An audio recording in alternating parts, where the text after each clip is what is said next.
আলহামদুলিল্লাহি রাব্বিল আলামিন আসসালাতু ওয়াসসালামু আলা সাইয়্যিদুল মুরসালিন ওয়া আলা আলিহি ওয়া আসহাবি আজমাইন। প্রিয় সাংবাদিক বন্ধুগণ, আসসালামু আলাইকুম ওয়া রাহমাতুল্লাহি ওয়া বারাকাতুহু।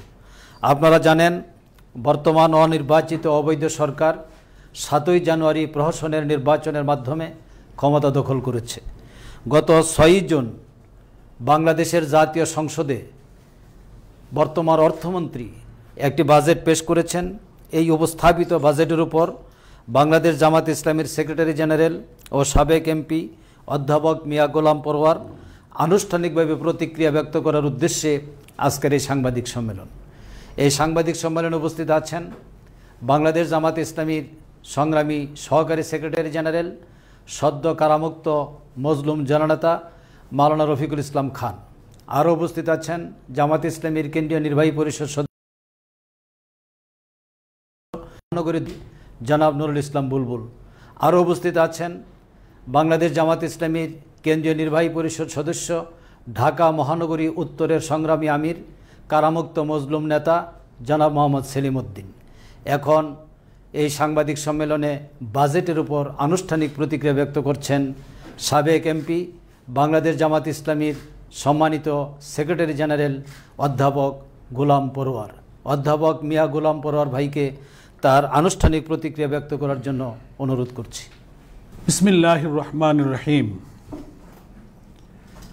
প্রিয় সাংবাদিক বন্ধুগণ ও দেশবাসী ভাই ও বোনেরা, আসসালামু আলাইকুম ওয়া রাহমাতুল্লাহি ওয়া বারাকাতুহু। আপনারা জানেন, বর্তমান সরকার জনগণের ভোটে নির্বাচিত নয়। 7 জানুয়ারির প্রহসনের দামি নির্বাচনের মাধ্যমে এ সরকার ক্ষমতা দখল করেছে। অর্থমন্ত্রী 6 জুন বৃহস্পতিবার জাতীয় সংসদে 7,97,000 কোটি টাকার বাজেট পেশ করেছেন। অর্থমন্ত্রী সুখী, সমৃদ্ধ, উন্নত ও স্মার্ট বাংলাদেশ বিনির্মাণের অঙ্গীকার শীর্ষক বাজেট বক্তব্যে তথ্য উপাত্ত পেশ করে যেসব আশার বাণী শুনিয়েছেন তার সাথে বাস্তবতার কোনো মিল নেই। তিনি সুখী সমৃদ্ধ বলতে যে বাংলাদেশের কথা বলেছেন তা সম্পূর্ণ কাল্পনিক। বাংলাদেশের মানুষ দ্রব্যমূল্যের অসহনীয় ঊর্ধ্বগতি, পানি গ্যাসের অব্যাহত মূল্যবৃদ্ধি এবং ব্যাংক লুটপাট সহ শেয়ার বাজার কেলেঙ্কারি, বিদেশে অর্থ পাচার ও সরকারি পৃষ্ঠপোষকতায় লাগামহীন দুর্নীতির কারণে চরম কষ্টকর জীবনযাপন করছেন। এটাকে সুখী ও সমৃদ্ধশালী বাংলাদেশ বলা যায় না। 2024-25 অর্থ বছরের বাজেটে সাধারণ মানুষের উপর করের বোঝা বৃদ্ধির ব্যবস্থা করা হয়েছে। প্রতিদিনের জীবনযাপনে অপরিহার্য নানা পণ্যের সেবার উপর বাড়তি কর চাপানো হয়েছে। মুঠোফোনে কথা বলার উপর অতিরিক্ত কর বসানো হয়েছে। পানি শোধন যন্ত্র, শীতাতপ নিয়ন্ত্রিত যন্ত্র এবং এসি, ফ্রিজ সহ বিভিন্ন গৃহস্থালী দ্রব্যের উপর শুল্ক কর বাড়ানো হয়েছে, যা সাধারণ মানুষের কষ্ট ও দুর্ভোগ বাড়াবে।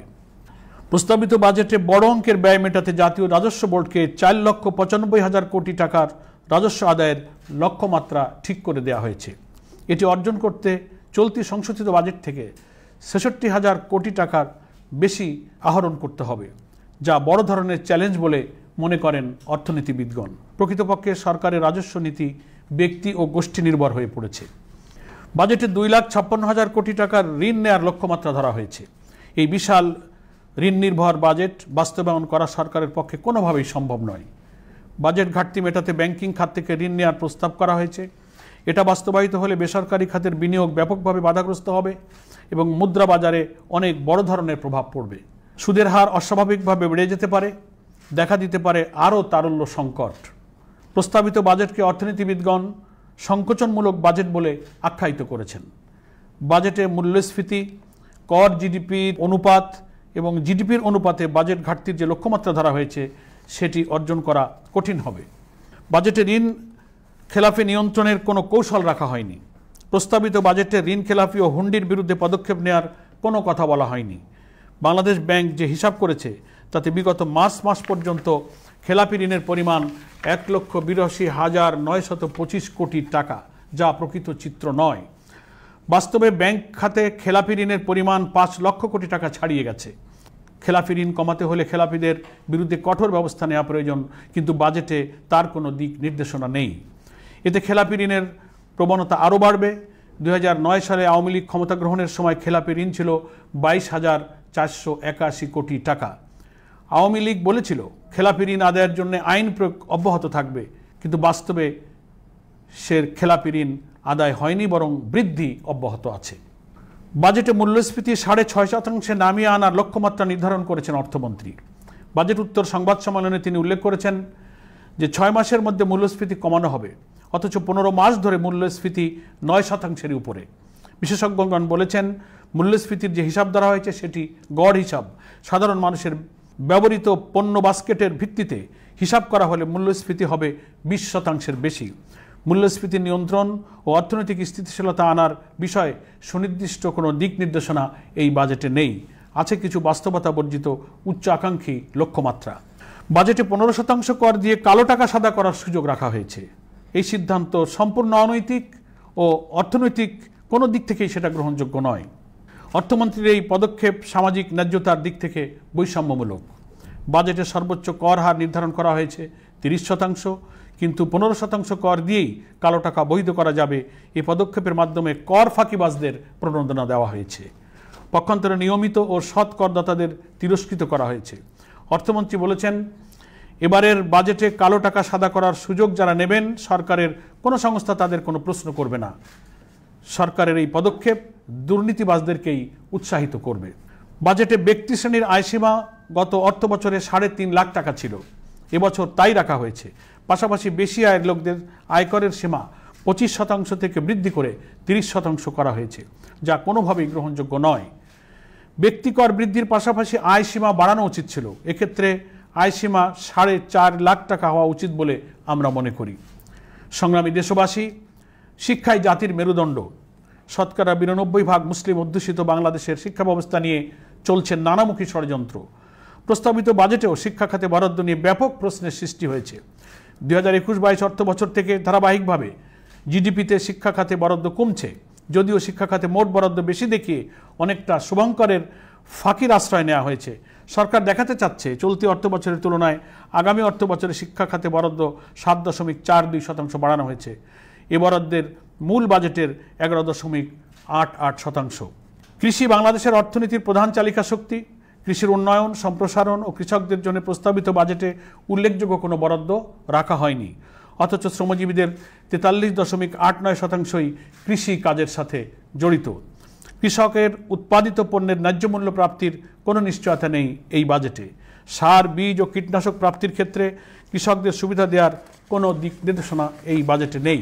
বাংলাদেশের অর্থনীতির অন্যতম খাত হচ্ছে শিল্প খাত, অথচ শিল্পের উন্নয়ন, বিকাশ এবং নতুন নতুন শিল্প প্রতিষ্ঠান স্থাপনে কোনো দিক নির্দেশনা রাখা হয়নি বাজেটে। এমনিতেই কোভিড মহামারী, রাশিয়া ইউক্রেন যুদ্ধসহ নানা বৈশ্বিক কারণে এবং ডলারের অভাবে শিল্পের কাঁচামাল, যন্ত্রপাতি আমদানি ব্যাপকভাবে হ্রাস পেয়েছে। ফলে নতুন শিল্প প্রতিষ্ঠান গড়ে উঠছে না। শ্রমঘন ক্ষুদ্র ও মাঝারি শিল্পের প্রণোদনার ব্যবস্থা থাকলে নতুন নতুন শিল্প প্রতিষ্ঠান গড়ে উঠত এবং বেকারত্বের কিছুটা দূর হতো, কিন্তু শিল্পের বিকাশে কোনো প্রণোদনার ব্যবস্থা করা হয়নি প্রস্তাবিত এই বাজেটে। একদিকে হাজার হাজার কোটি টাকার লোকসানের বোঝা নিয়ে রাষ্ট্রায়ত্ত খাতের শিল্পগুলো একের পর এক বন্ধ হয়ে যাচ্ছে। আজও বন্ধ পাটকালগুলো চালু করতে পারেনি সরকার। অন্যদিকে রপ্তানি আয়ের সবচেয়ে বড় খাত বস্ত্র ও পোশাক শিল্পকে অবহেলা করা হয়েছে। প্রস্তাবিত বাজেটে বস্ত্র ও পোশাক শিল্পের বিকাশে কোনো সহায়তার কথা উল্লেখ নেই। উল্টো পুরুষ ও বাচ্চাদের আমদানি করা পোশাকের শুল্ক কমানো হয়েছে। এতে দেশীয় শিল্প খাত ক্ষতিগ্রস্ত হবে। মানুষের অন্যতম মৌলিক অধিকার হচ্ছে চিকিৎসা প্রাপ্তি। এক্ষেত্রে বাজেটে চিকিৎসা সেবা নিশ্চিত করার জন্য বাস্তব কোনো পদক্ষেপ নেওয়া হয়নি। প্রকৃতপক্ষে দেশে চিকিৎসা খাতে চলছে ভয়াবহ অরাজকতা। সরকারি ও বেসরকারি হাসপাতালসমূহে সেবার মানে ব্যাপক অবনতি হয়েছে। বিশেষায়িত বিশেষ শুল্ক ছাড়ে চিকিৎসা যন্ত্র ও সরঞ্জাম আমদানির সুযোগ পাওয়া যেত। এক্ষেত্রে আমদানির শুল্ক হার ছিল 1%। অর্থমন্ত্রী প্রস্তাবিত বাজেটে 200টিরও বেশি চিকিৎসা যন্ত্র ও সরঞ্জামাদি আমদানির ক্ষেত্রে 1% শুল্ক বাড়িয়ে 10% করেছেন। এতে চিকিৎসা সেবার মূল্য অনেক বেড়ে যেতে পারে, যাতে জনগণের চিকিৎসা সেবা থেকে বঞ্চিত হওয়ার দুর্দশা শুরু হবে। বাংলাদেশের ব্যাংকগুলো বর্তমানে লুটপাটের কারখানায় পরিণত হয়েছে। গ্রাহকগণ ব্যাংকে টাকা রাখতে ভরসা পাচ্ছেন না। ব্যাংক থেকে ঋণ গ্রহণের নামে বিশেষ গোষ্ঠী জনগণের আমানতের টাকা আত্মসাৎ করার যে অপকৌশল গ্রহণ করেছে, তা রোধ করার জন্য বাজেটে কোনো দিক নির্দেশনা নেই। দেশপ্রেমিক ভাই ও বোনেরা, বাংলাদেশের প্রধান সমস্যা হচ্ছে দুর্নীতি ও বেকারত্ব। দুর্নীতি কমলে অর্থনৈতিক উন্নতি ত্বরান্বিত হবে, কর্মসংস্থানও বাড়বে, ফলে বেকারত্ব কমবে। আওয়ামী লীগ 2009 সালে ক্ষমতায় এসে ঘরে ঘরে চাকরি দেওয়ার কথা বলেছিল, কিন্তু আওয়ামী লীগের 15 বছরের শাসনামলে ঘরে ঘরে চাকরি কিংবা বেকারত্ব না কমে বরং বেকারত্ব বৃদ্ধি পেয়েছে।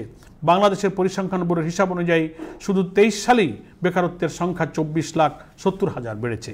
বাংলাদেশের শিক্ষিত তরুণদের বেকারত্বের ভয়াবহ চিত্র এসেছে বিভিন্ন গণমাধ্যমে। অনেক দেশে সরকার বেকারদের কর্মসংস্থান না হওয়া পর্যন্ত বেকার ভাতা দিয়ে থাকে। আমাদের দেশে সেরকম কিছু করার সদিচ্ছা এই সরকারের নেই। এবারের বাজেটে বেকারদের জন্য কোনো পদক্ষেপ নেওয়া হয়নি। 3 বছর আগে বাংলাদেশের প্রতিটি মানুষের মাথাপিছু ঋণ ছিল 1 লক্ষ টাকা, বর্তমানে দাঁড়িয়েছে 1,55,000 টাকা। অর্থাৎ গত 3 বছরে প্রতিটি মানুষের মাথাপিছু ঋণের পরিমাণ বেড়েছে 55,000 টাকা। 2023 সালের জুন মাসে সরকারি ও বেসরকারি ঋণ ছিল $98.9 বিলিয়ন। এবছর সেপ্টেম্বর মাসে তা দাঁড়ায় $100 বিলিয়ন, যার সুদ দিতে হবে প্রতি বছর 1.25 লাখ কোটি টাকা। আগামী অর্থ বছরে দেশি ও বিদেশি ঋণ এবং তার সুদ দ্বিগুণ বাড়ার আশঙ্কা করছেন অর্থনীতিবিদগণ। চলতি অর্থ বছরের সুদ পরিশোধে বাজেটের 12.4% বরাদ্দ ছিল। সংশোধিত বাজেটে সেটা বাড়িয়ে 13.5% করা হয়েছে। প্রস্তাবিত বাজেটে দেশি বিদেশি সুদ পরিশোধে বরাদ্দ রাখা হয়েছে 1,13,000 কোটি টাকা, যা বাজেটের 14.24%। বাজেটের এক বিশাল অঙ্ক ঋণের সুদ পরিশোধে ব্যয় করতে হবে। মেগা প্রকল্পের ঋণ ও সুদ পরিশোধের দায়, এর ফলে বৈদেশিক মুদ্রার রিজার্ভের উপর আরও চাপ বাড়বে। ডলারের সরবরাহ আরও কমে যেতে পারে। প্রয়োজনীয় ডলারের অভাবে বৈদেশিক ঋণের কিস্তি পরিশোধ যেমন বাধাগ্রস্ত হবে, তেমনি দেশের ব্যবসা বাণিজ্যের সংকট আরও তীব্র হবে। মূলত দেশকে ঋণমুক্ত করার বিষয়ে বাজেটে কোনো কার্যকর পদক্ষেপের কথা উল্লেখ নেই। দেশের অর্থনীতির সূচক সব দিক থেকে নিম্নগামী। মূল্যস্ফীতির কারণে সীমিত আয়ের মানুষ আজ বিপদগ্রস্ত। অর্থমন্ত্রী তার বাজেট বক্তৃতায় সামষ্টিক অর্থনীতি স্থিতিশীল রাখা, মূল্যস্ফীতি 6.5% নামিয়ে আনা, দুর্নীতির লাগাম টেনে ধরার উপর জোর দিয়েছেন, কিন্তু তার বাজেট বক্তৃতা বিশ্লেষণ করলে আশাবাদী হওয়ার মতো কোনো নির্দেশনা খুঁজে পাওয়া যায় না। অর্থমন্ত্রী খরচের ক্ষেত্রে যে হিসাব পেশ করেছেন তা কোথা থেকে আসবে তার নিশ্চয়তা নেই। অর্থমন্ত্রী 2 লক্ষ কোটি টাকার বেশি ঘাটতি পূরণ করার উৎস হিসেবে দেশি ও বিদেশি উৎস থেকে ঋণ করার কথা বলেছেন। সরকার ব্যাংক খাত থেকে বেশি টাকা ঋণ নিলে বেসরকারি খাত ঝুঁকিতে পড়বে। প্রকৃতপক্ষে অর্থমন্ত্রীর প্রস্তাবিত বাজেট জনগণের উপর বাড়তি কর আরোপের একটি বাজেট মাত্র। এই বাজেট দেশ ও দেশের জনগণের জন্য কোনো কল্যাণ বয়ে আনবে না। প্রিয় দেশবাসী, প্রস্তাবিত বাজেট বিশ্লেষণ করার মাধ্যমে একথা প্রতীয়মান হয় যে এই বাজেট জনগণের কল্যাণের জন্য উপস্থাপন করা হয়নি। সরকার ও সরকারের মদতপুষ্টদের আখের গোছানোর জন্যই এই বাজেট পেশ করা হয়েছে। জনগণের ভোটে নির্বাচিত না হয় জনগণের প্রতি এই সরকারের কোনো দায়বদ্ধতা নেই। জনগণের কল্যাণ ও মঙ্গলের জন্য একটি ভারসাম্যপূর্ণ বাজেট উপস্থাপনের মাধ্যমে দেশের সার্বিক অর্থনৈতিক উন্নয়নের লক্ষ্যে জনগণের নির্বাচিত সরকার প্রয়োজন। এই সরকার যতদিন ক্ষমতায় থাকবে ততদিন দেশের অর্থনীতিকে ধ্বংস করে দেশকে একটি ঋণ নির্ভর দেশে পরিণত করতে থাকবে। এই অবস্থা থেকে পরিত্রাণের লক্ষ্যে জনগণের সরকার প্রতিষ্ঠার জন্য ঐক্যবদ্ধ আন্দোলন বলে তোড়া ছাড়া কোনো পথ নেই। তাই দেশবাসীকে আমরা একটি সুখী সমৃদ্ধশালী কল্যাণ রাষ্ট্র প্রতিষ্ঠিত করার জন্য সেই ঐক্যবদ্ধ আন্দোলনে সামিল হওয়ার জন্য আহ্বান জানাচ্ছি। সবাইকে ধন্যবাদ জানিয়ে আমার বক্তব্য শেষ করছি। আল্লাহ হাফেজ। বাংলাদেশ জিন্দাবাদ। বাংলাদেশ জামাত ইসলামী জিন্দাবাদ। প্রিয় সাংবাদিক বন্ধুগণ, সম্মানিত সেক্রেটারি জেনারেল বাজেটের উপর বাংলাদেশ জামাত ইসলামীর পক্ষ থেকে, অর্থাৎ এই দলের পক্ষ থেকে আনুষ্ঠানিক প্রতিক্রিয়া ব্যক্ত করেছেন। এই বক্তব্যের উপরে যদি আপনাদের কোনো প্রশ্ন থাকে তাহলে সুযোগ দেওয়া হবে, আর প্রশ্নোত্তরের পরে আমাদের এই আনুষ্ঠানিক যে সাংবাদিক সম্মেলন শেষ হবে ইনশাআল্লাহ। বর্তমান সময়ে তো এমনি দ্রব্যমূল্য অনেক বাড়ছে, এই প্রেক্ষিতে সরকার বাজেট পেশ করবে। এই বাজেটটা আপনারা কতটা জনগণের জনবান্ধব মনে করছেন? আমরা আমাদের প্রতিক্রিয়ায় এটা বলেছি যে এটা মোটেই জনবান্ধব নয়, বরং সরকারের চাটুকর একটা শ্রেণী তৈরি করার জন্য কিছু সিন্ডিকেটের উপকারের জন্যই মূলত এই বাজেট তাদের কাজে লাগবে। জনবান্ধব নয়, শ্রমবান্ধব নয় এবং গণবিরোধী একটা বাজেট এটা পেশ করা হয়েছে। এর সাথে জনগণের ভাগ্য পরিবর্তনের কোনো সম্পর্ক নেই। আমরা জানি যে শিক্ষাই জাতির মেরুদণ্ড, অথচ বর্তমান বাজেটে শিক্ষা খাতে মাত্র 1% বরাদ্দ দেওয়া হয়েছে। তো এই ব্যাপারে জামাত ইসলামের ভূমিকা কি বা প্রতিক্রিয়া কি? ধন্যবাদ। একটু বেশি দিয়েছে, তবে জিডিপির অনুপাতে সেটা কম। মানে ওই জিডিপির অনুপাতে কম দিয়ে গত বছর থেকে একটু বাড়তি দেখিয়ে এখানে একটা শুভঙ্করের ফাঁকি দিতে চেয়েছে সরকার। এটা জনগণকে তারা প্রতারিত করতে পারবে না। আমরা শিক্ষা খাতের নানামুখী দুরবস্থার বিরুদ্ধে জামাত ইসলামের ব্যাপক আন্দোলনের পরিকল্পনা কর্মসূচি আছে। দেশবাসীকে আমরা সে ব্যাপারে আমাদের বক্তব্য পেশ করেছি এবং সে ব্যাপারে আমাদের নিয়মিত কর্মসূচির মাধ্যমেই এই শিক্ষা বিরোধী যে ষড়যন্ত্র সেটা আমরা ইনশাল্লাহ মোকাবেলা করব। সাদা টাকা কালো করার ব্যাপারে প্রধানমন্ত্রী সংসদে যে বক্তব্য দিয়েছেন বাজেটে, সেক্ষেত্রে আপনারা মনে করেন কিনা যে এতে করে ভবিষ্যতে দুর্নীতির এবং বিদেশে যে টাকা পাচার এটা আরো বাড়বে কিনা? নিশ্চয়ই সেটা বাড়বে, বিদেশে টাকা পাচারই বাড়বে এবং আলটিমেটলি এই কালো টাকা সাদা করার এই যে বিধানটা, এটা নৈতিক দিক থেকে হোক, অর্থনৈতিক দিক থেকে হোক, কোনো দিক থেকে গ্রহণযোগ্য নয়। এটা একটা শ্রেণীকে লাইসেন্স দেওয়া হলো যে তুমি তোমার আয় গোপন করে কালো টাকার মালিক হতে পারবে, নির্দিষ্ট সময় শেষে একটা পার্সেন্টেজ দিয়ে তুমি তোমার টাকাকে সাদা করবে। এটা একটা অনৈতিক প্রণোদনা দেওয়া হয়েছে। এইটা তো আসলে খুবই পরিষ্কার, ক্লিয়ার যে এই কালো টাকা সাদা করার উদ্দেশ্যই হলো লুটেরা দুর্নীতিবাজদেরকে দুর্নীতি করার একটা উৎসাহ দেওয়া, যে এই কাজ করলে সরকার আসি আমরা সাথে, ভাবটা হলো এরকম আর কি। সেক্রেটারি জেনারেল তার লিখিত বক্তব্যে একটা পয়েন্ট উল্লেখ করেছেন, আপনারা খেয়াল করার কথা, যে সরকার 15% সুদ দিয়ে অর্থাৎ টাকা দিয়ে কালো টাকা সাদা করতে পারবে। অপরদিকে ব্যক্তি শ্রেণীর করদাতা যারা, তাদের আগে সর্বোচ্চ আয়ধারী ব্যক্তির ট্যাক্স ছিল 25%, এইটা এবার 30% করেছে। সুতরাং কোনো ব্যক্তি আয় না করে কালো টাকা বানিয়ে বারবার খালি এই 15% দেয়, কারণ 15% তো তার ট্যাক্স তখন সেভ হয়ে যাচ্ছে। এটা মূলত দুর্নীতিকে প্রাতিষ্ঠানিক রূপ দিয়েছে সরকার এই ব্যবস্থার মাধ্যমে। জি, সবাইকে ধন্যবাদ, সকলকে ধন্যবাদ। আপনারা সময় দিয়েছেন, অনেক মূল্যবান সময় ব্যয় করে আমাদের সাংবাদিক সম্মেলনকে সফল করেছেন। এই জন্য আপনাদের এবং আপনাদের মাধ্যমে দেশবাসীকে ধন্যবাদ। আসসালামু আলাইকুম।